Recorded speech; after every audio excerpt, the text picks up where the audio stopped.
الحمد لله على إحسانه وشكرا له على توفيقه وامتنانه وأشهد أن لا إله إلا الله وحده لا شريك له تعظيما لشأنه وأشهد أن محمدا عبده ورسوله الداعي إلى رضوانه الهادي إلى إحسانه صلى الله عليه وعلى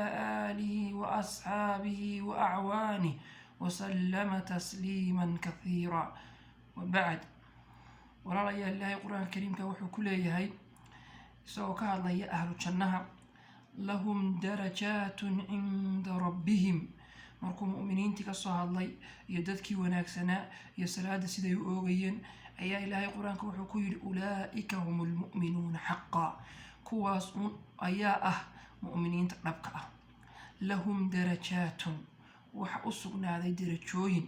inda rabbihim ilaahay agtiisa ilaahay wuxuu leeyahay mu'miniinta haqqan waa kuwa markuu soo hadlay mu'miniintii salaada oogayay suuratu anfaal ka soo hadlay kuwaasna ilaahay agtiisa waxay ku leeyihiin darajaad darajaadkuna waxa weeyaan darajaadka ku yaala jannada manaasisha jannada ay culimadu ku fasireen qaybo kamid ah jannadu waxay leedahay walaalayaal manaasil iyo darajooyin marka maanta waxaan doonaynaa inaynu ka hadalno tirada darajaadka jannadu ay yihiin jannadu waxay leedahay darajaad marka tiray leeyihiin tiradoodaynu ka hadlaynaa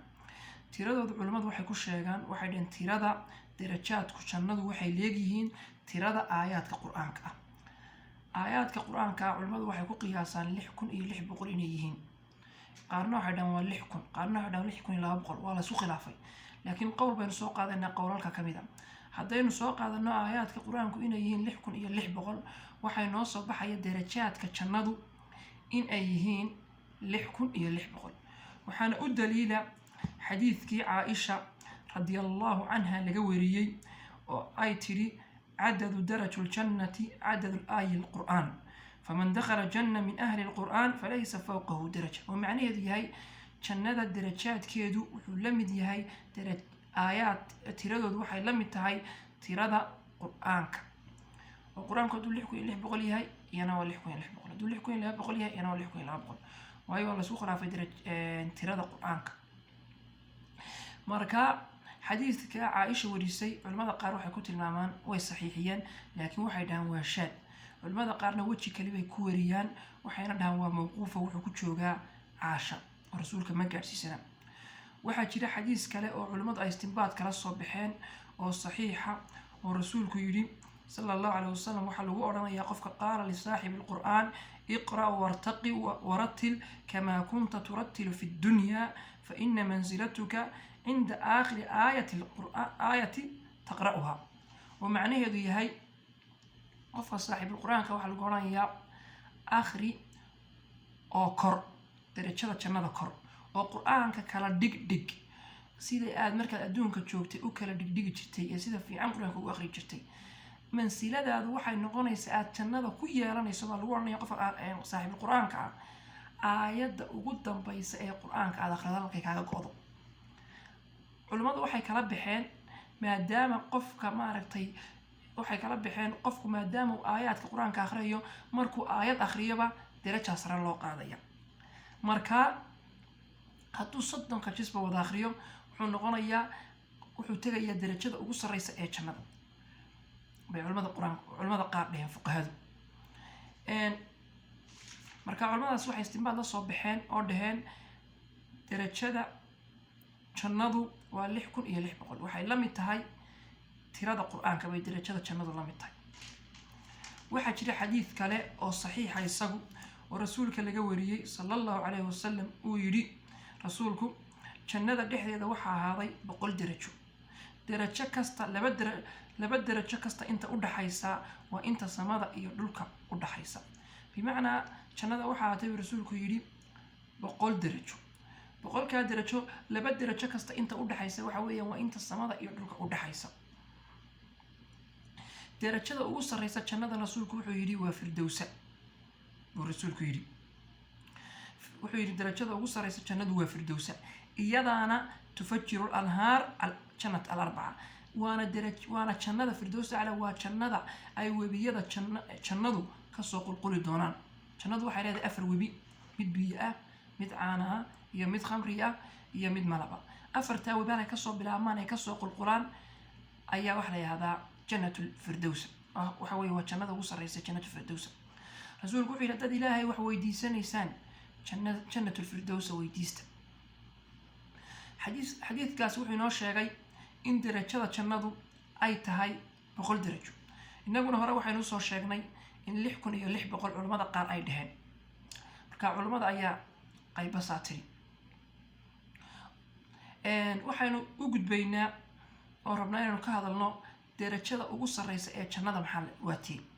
rasuulku xadiidkan aynu hadda akhrinay darajada ugu sarreysa ee jannada wuxuu ku tilmaamay inay jannatu firdawsat a'la ay tahay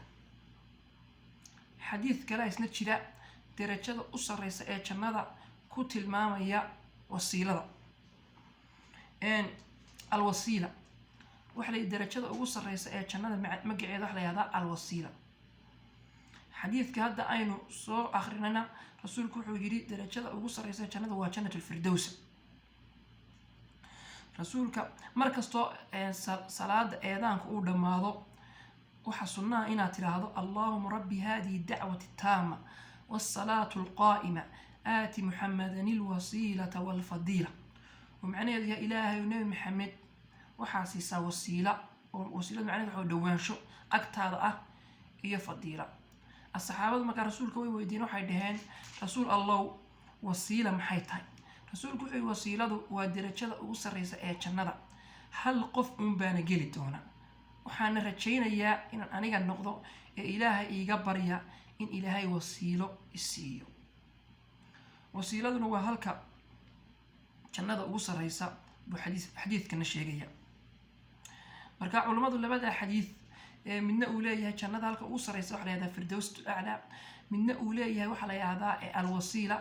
way iswaafajiyeen waxay dhaheen jannada halka ugu sarreysa waxa weeyaan waa firdawsatu a'la firdawsatu a'la baa jannada ugu sarreysa laakiin jannatu firdawsatu a'la ayaa waxay leedahay iyada ayaa darajaad siila darajada ugu sarreysana waxa la yiraahdaa wasiila sidaasay culimadu isku waafajiyaan halka hadeen taa ku soo dhaafnay waxaynu rabnaa insha Allah ta'ala inaan u gudubno adna darajatan fil janna darajada ugu yar ee jannada maadaama aynu ka soo hadalnay darajada ugu weyn ee jannada darajada ugu yar ee jannada xadiis baa la wariyaa rasuulku sallallahu alayhi wasallam uu yiri waxaan ogahay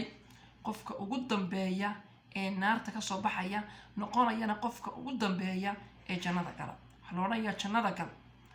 markaasuu oraya waxaasuu indhiisa wuxuu u maleynaya inay jannadii buuxdo waa laga horgalay markaasuu ku soo noqonaya ilaahu miyaad ugu ciyaaraysa markaas la oraya maya gal marka dambe ilaahay wuxuu ku oranaya waxa ku sugnaaday inta malik adduunyo boqor adduunyo uu leeyahay iyo 10 laabki baa ku sugnaatay marka qofkaas baa la yiraahdaa qofka ugu darajo yar jannada إلهي وحين ويديسانينا إن إلهي جنة فردوس أعلى إن أقول إرساقه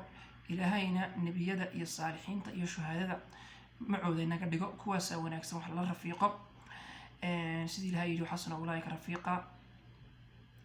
وحي أين خلطني إنتين كتشرني كلمة ونفط يدي الشيطان بيكا هاتي نفط يدي قاصر هذا علمي ير وحي أنصحنا إلهي حقي سيكا هاتي waxaan uga jeednay xadiidkii rasuulka inaan ku dhaqanahay balliq wa'anni walaw aaya iga gaarsiiya dadka aayadna ha noqotay marka insha Allah ta'ala waxaan khalalnay insha Allah ta'ala naftayda iyo shaydaan bay ka haatay ilaahayna waan ka dambi dhaaf weydiisanaya